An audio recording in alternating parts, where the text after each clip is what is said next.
إن الحمد لله نحمده ونستعينه ونستغفره ونعوذ بالله من شرور أنفسنا ومن سيئات أعمالنا من يهده الله فلا مضل له ومن يضلل فلا هادي له أشهد أن لا إله إلا الله وحده لا شريك له وأشهد أن محمدا عبده ورسوله صلى الله عليه وعلى آله وصحبه وسلم يا أيها الذين آمنوا اتقوا الله حق تقاته ولا تموتن إلا وأنتم مسلمون يا أيها الناس اتقوا ربكم الذي خلقكم من نفس واحدة وخلق منها زوجها وبث منهما رجالا كثيرا ونساء واتقوا الله الذي تساءلون به والأرحام إن الله كان عليكم رقيبا يا أيها الذين آمنوا اتقوا الله وقولوا قولا سديدا يصلح لكم أعمالكم ويغفر لكم ذنوبكم ومن يطع الله ورسوله فقد فاز فوزا عظيما فإن أصدق الحديث كتاب الله وخير الهدي هدي محمد صلى الله عليه وسلم وشر الأمور محدثاتها فإن كل محدثة بدعة وكل بدعة ضلالة وكل ضلالة في النار أما بعد. Ma'asyiral mu'minin, jemaah sidang Jumat yang dirahmati Allah Subhanahu wa taala. Pertama, khatib ingin berwasiat kepada diri khatib pribadi dan kepada para jemaah yang mendengarkan untuk selalu meningkatkan ketakwaan kita kepada Allah Subhanahu wa taala.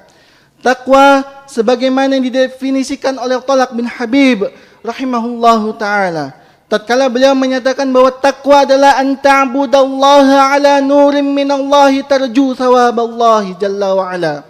Kita beribadah kepada Allah Subhanahu wa taala. Kita patuhi tiap apa yang telah diperintahkan olehnya dengan cahaya dari Allah Subhanahu wa taala semata karena mengharapkan pahala dan balasan yang terbaik dari Allah Subhanahu wa taala. Dan takwa adalah ketika kita meninggalkan apa yang Allah Subhanahu wa taala larang. Ala nurin minallahi takhafu iqaballahi jalla wa ala. Kita takut, kita tinggalkan segala apa yang Allah Subhanahu wa taala larang dengan cahaya dari Allah Subhanahu wa taala karena kita takut dan kita khawatir dijadikan di antara hamba-hambanya yang diberikan azab oleh Allah Subhanahu wa taala. Karena tatkala berbicara tentang azab, maka ketahuilah bahwa azab Allah tidak ada yang ringan. Azab Allah tidak ada yang sepele, karena Allah selalu menutup kalimat ketika berkaitan dengan azab dalam firman-Nya, inna adzaballahi lasyadid. Sesungguhnya azab Allah itu syadid. Sesungguhnya azab Allah itu alim dan menyakitkan.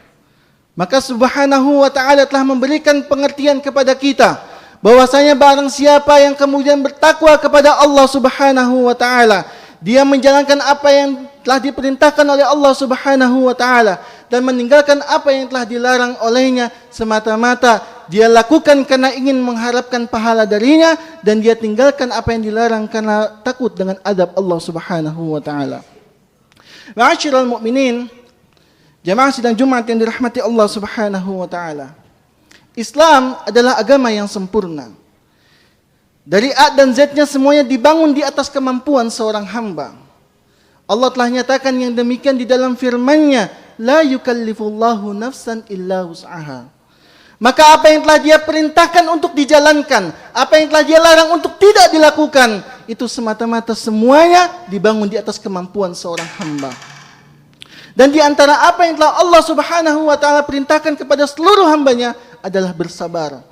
Bagaimanapun tidak, Allah Subhanahu wa taala menyebutkan perkara tentang sabar di dalam kodifikasi syariatnya yang kita kenal dengan Al-Qur'an, yang sebagian orang menyebutnya sebagai Alkitab, yang sebagian orang menyebutnya sebagai Az-Zikr, sebagian lagi menyebutnya sebagai Al-Furqan. Allah sebutkan kalimat tentang sabar dan perintah bersabar dalam banyak tempat di dalam Al-Qur'an itu sendiri. Di antaranya Allah Subhanahu wa taala berfirman, A'udzu billahi minasyaitonir rajim. Ya ayyuhalladzina amanu sabiru wasabiru.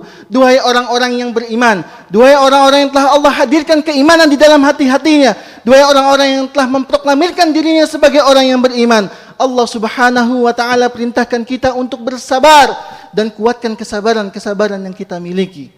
Allah Subhanahu wa taala juga berfirman, menunjukkan kepada kita bahwa mungkin selama ini kita berpikir bahwa sabar itu hanya pada hal-hal yang pada akhirnya membuat kita tidak nyaman.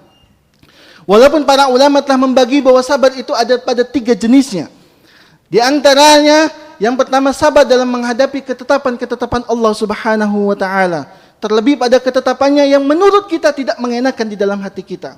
Lalu kemudian bersabar di dalam ketaatan kepada Allah Subhanahu wa taala. Karena makhluk Allah dari golongan jin dan iblis dan yang sejenis dengannya selalu menggoda manusia untuk tidak pernah taat kepadanya. Dan yang ketiga adalah sabar dalam untuk tidak bermaksiat kepada Allah Subhanahu wa taala.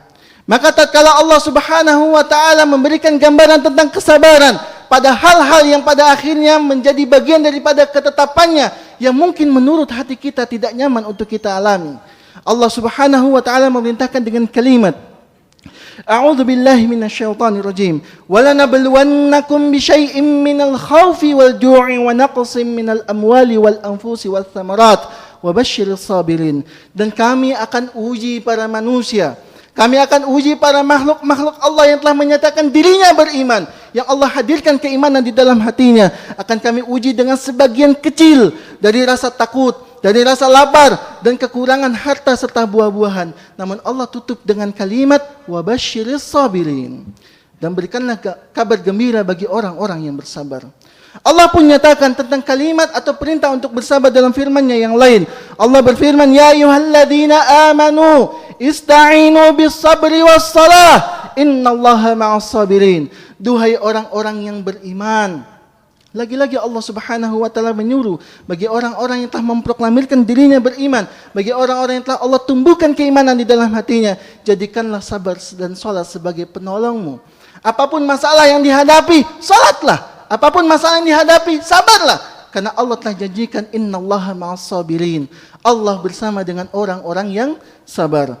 Allah Subhanahu wa taala kemudian menyebutkan dalam ayat yang lain bahwa orang-orang yang bersabar pahalanya itu tidaklah terbatas. Allah Subhanahu wa taala berfirman, "Innama yuwaffas sabiruna ajruhum bighairi hisab." Sesungguhnya balasan bagi orang-orang yang bersabar tanpalah batas. Inilah ayat-ayat Allah Subhanahu wa taala yang kita temukan di dalam Al-Qur'an sebagai pedoman kehidupan kita, menunjukkan tentang perintah darinya untuk kita semuanya bersabar pada 3 hal yang tadi sudah khatib sampaikan. Sampai-sampai Al-Imam An-Nawawi rahimahullahu taala mengatakan, "Wal ayat fil amri bis sabr wa bayani fadlihi katsiratun ma'rufatun." Dan ayat-ayat Allah Subhanahu wa taala yang memerintahkan kita tentang bersabar dan penjelasan tentang keutamaan-keutamaan dari kesabaran merupakan ayat yang sangat banyak sekali dan diketahui di dalam Al-Quran. Lalu bagaimana dengan hadis-hadis Nabi SAW?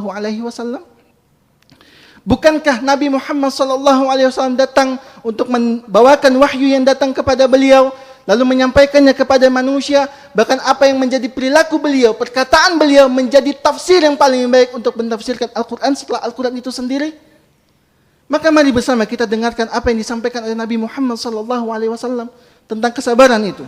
Yang pertama, bahwa Nabi SAW telah nyatakan bahwa sabar adalah cahaya bagi seorang hamba.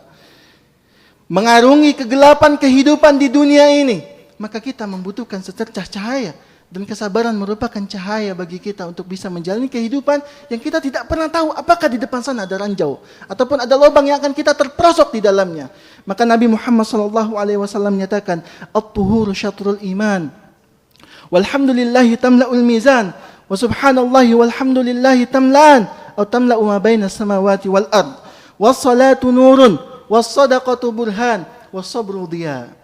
Sesungguhnya kesucian itu sebagian daripada keimanan seorang hamba. Kalimat Alhamdulillah akan memenuhi timbangan. Kalimat Subhanallah walhamdulillah akan memenuhi keduanya, yakni memenuhi langit dan bumi. Salat adalah cahaya, sedekah adalah petunjuk buat kita, burhan buat kita, dan kesabaran merupakan cahaya yang akan menunjuki kita pada bagaimana seharusnya kita bersikap terhadap apa yang telah Allah Subhanahu wa taala tetapkan dalam kehidupan kita. Ma'asyiral mukminin, jamaah sidang Jumat yang dirahmati Allah Subhanahu wa taala. Rasulullah sallallahu alaihi wasallam pun nyatakan bahwa kesabaran adalah pemberian terbaik dari Allah Subhanahu wa taala bagi seorang hamba. Bersyukurlah kita tatkala Allah masih berikan kesabaran di hati kita menghadapi segala macam cobaan yang ada. Bersyukurlah kita jika kita masih mampu bersabar untuk menjalankan ketaatan-ketaatan kita kepada Allah Subhanahu wa taala. Bersyukurlah kita jika sampai hari ini Allah berikan kita anugerah untuk sabar agar tidak terjatuh pada hal-hal yang diharamkan. Rasulullah sallallahu alaihi wasallam bersabda, "Wa ma u'tiya ahadun 'ata'an khairan wa awsa' minas sabr." Dan tidaklah Allah Subhanahu wa taala memberikan pemberiannya, memberikan karunia-Nya yang lebih baik dan lebih lapang bagi seorang hamba melebihi kesabaran. Bukankah ini menjadi sesuatu yang pantas dan sangat patut bagi kita untuk syukuri?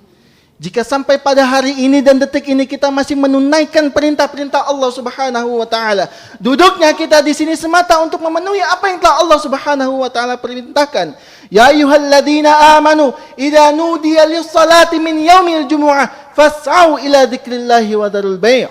Duhai orang-orang yang beriman, apabila telah diperintahkan atau telah didengar oleh kalian panggilan untuk menunaikan salat Jumat, maka tunaikanlah salat Jumat. Segeralah diri kalian untuk bisa mengingat Allah Subhanahu wa taala dan tinggalkanlah jual beli yang selama ini kalian jadikan patokan untuk menghidupi hidup kalian dan keluarga kalian. Inilah kesabaran yang Nabi Muhammad SAW sampaikan, bahwa ia merupakan pemberian dan karunia terbaik dari Allah Subhanahu wa taala bagi seorang hamba.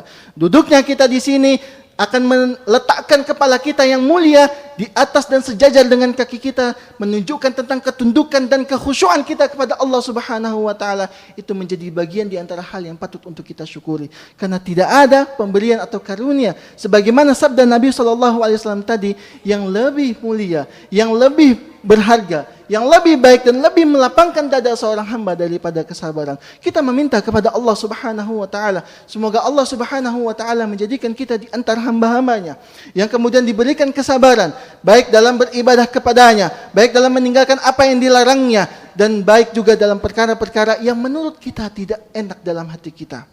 Jamaah sidang Jumat yang dirahmati Allah Subhanahu wa taala. Bahkan Rasulullah sallallahu alaihi wasallam menggambarkan kepada kita bahwa sabar merupakan sifat orang-orang yang beriman. Rasulullah sallallahu alaihi wasallam bersabda, "Ajaban li amril mu'min, inna amrahu kullahu lahu khair, wa laysa dzalika li ahadin illa lil mu'min.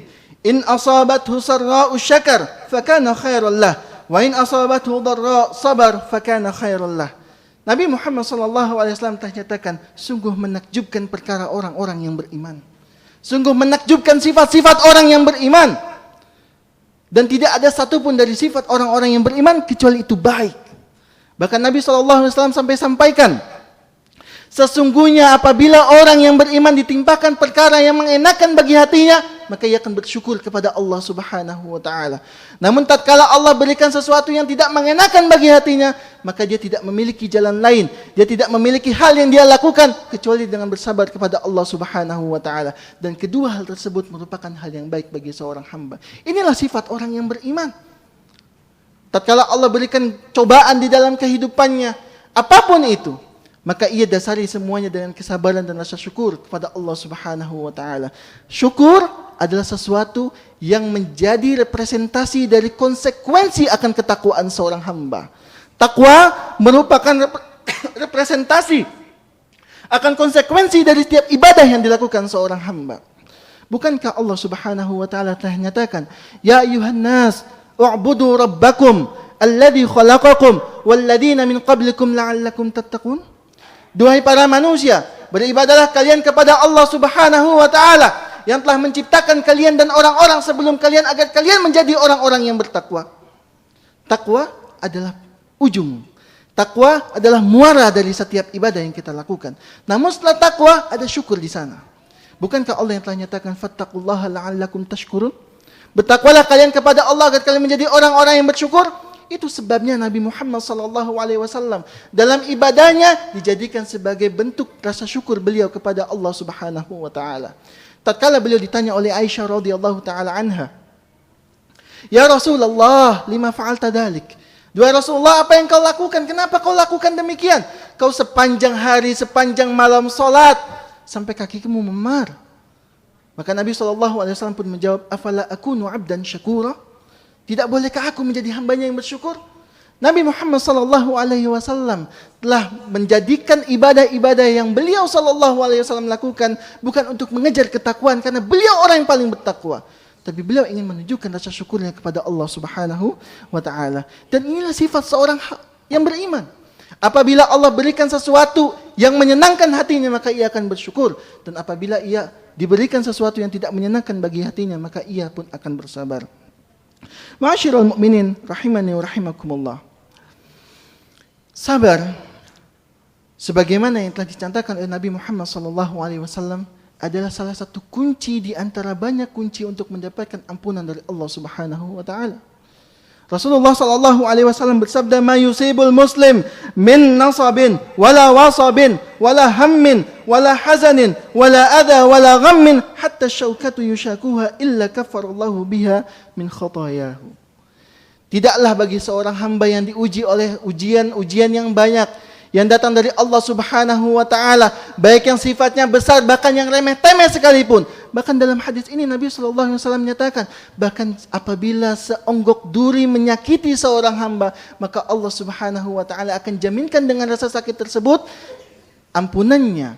Tentu ini semuanya diikat dan ditutup atau dibungkus dengan kado kesabaran atau bungkus kesabaran. Lebih jauh lagi Nabi Muhammad SAW telah nyatakan bahwa bagi orang-orang yang bersabar, Allah akan janjikan surga baginya. Tempat yang selalu berada di benak kita. Tempat yang selalu menjadi tujuan kita dalam ibadah yang kita lakukan. Apabila kau ingin meminta kepada Allah Subhanahu wa Ta'ala, maka mintalah firdaus al-a'la. Itulah wasiat dari Nabi Muhammad SAW. Apa kata Nabi Muhammad SAW? Rasulullah SAW bersabda, "Idza btalaitu 'abdi bihabibataihi fasabara, 'awwadtuhu minhumal jannah." Jikalau Allah Subhanahu wa Ta'ala menguji seorang hamba dengan kedua matanya, dengan kedua pandangannya, Allah uji ia dengan tidak mampu melihat atau buta, maka kemudian ia mampu bersabar dengan hal tersebut, maka Allah janjikan surga baginya. Ya jamaah, surga. Tidakkah ada di antara kita yang ingin masuk ke dalamnya? Tidakkah ada di antara kita yang mengharapkan untuk kedua kaki ini berada di dalamnya? Tapi dengan kesabaran mendekatkan kita dengan surga. Dengan kesabaran menjadikan kita semakin dekat dengan keridhaan Allah Subhanahu wa Ta'ala. Karena tidak mungkin ada seorang hamba yang memasuki surganya kecuali Allah telah hadirkan keridhaan bagi hamba tersebut. Aqulu qawli hadza fastaghfiruhu innahu huwal ghafurur rahim.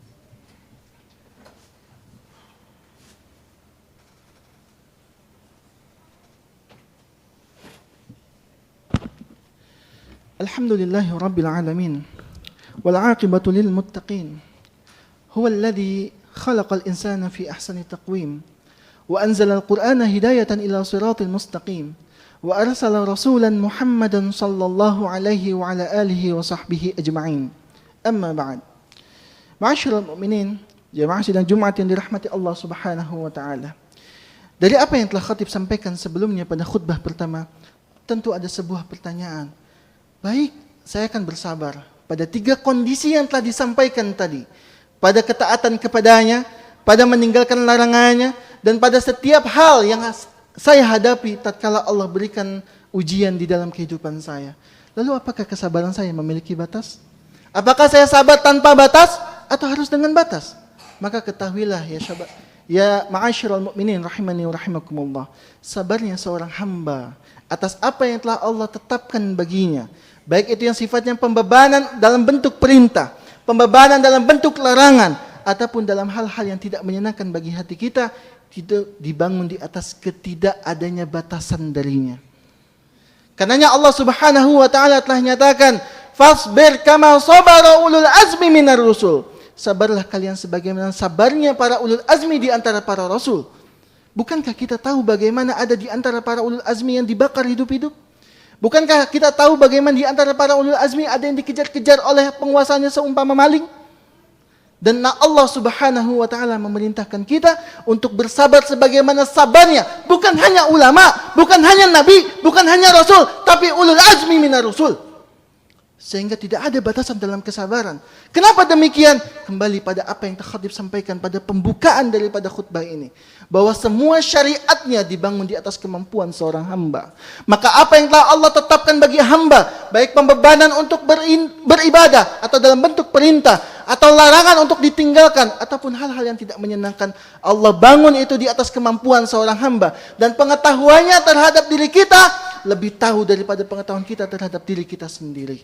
Allahumma salli wa sallim ala Muhammadin wa ala ali Muhammad kama sallaita ala Ibrahim wa ala ali Ibrahim innaka Hamidum Majid. Allahumma barik ala Muhammadin wa ala ali Muhammad kama barakta ala Ibrahim wa ala ali Ibrahim innaka Hamidum Majid. اللهم اغفر للمسلمين والمسلمات والمؤمنين والمؤمنات الأحياء منهم والأموات إنك سميع قريب مجيب الدعوة ويا قاضي الحاجات ربنا أرنا الحق حقا وارزقنا اتباعه وأرنا الباطل باطلا وارزقنا اجتنابه ربنا ظلمنا أنفسنا وإن لم تغفر لنا وترحمنا لنكونن من الخاسرين ربنا ظلمنا أنفسنا وإن لم تغفر لنا وترحمنا لنكونن من الخاسرين ربنا آتنا في الدنيا حسنة وفي الآخرة حسنة وقنا عذاب النار عباد الله إن الله يأمركم بالعدل والإحسان وإيتاء ذي القربى وينهى عن الفحشاء والمنكر والبغي يعظكم لعلكم تذكرون فاذكروا الله يذكركم واشكروه على نعمه يزدكم ولذكر الله أكبر وأقيموا الصلاة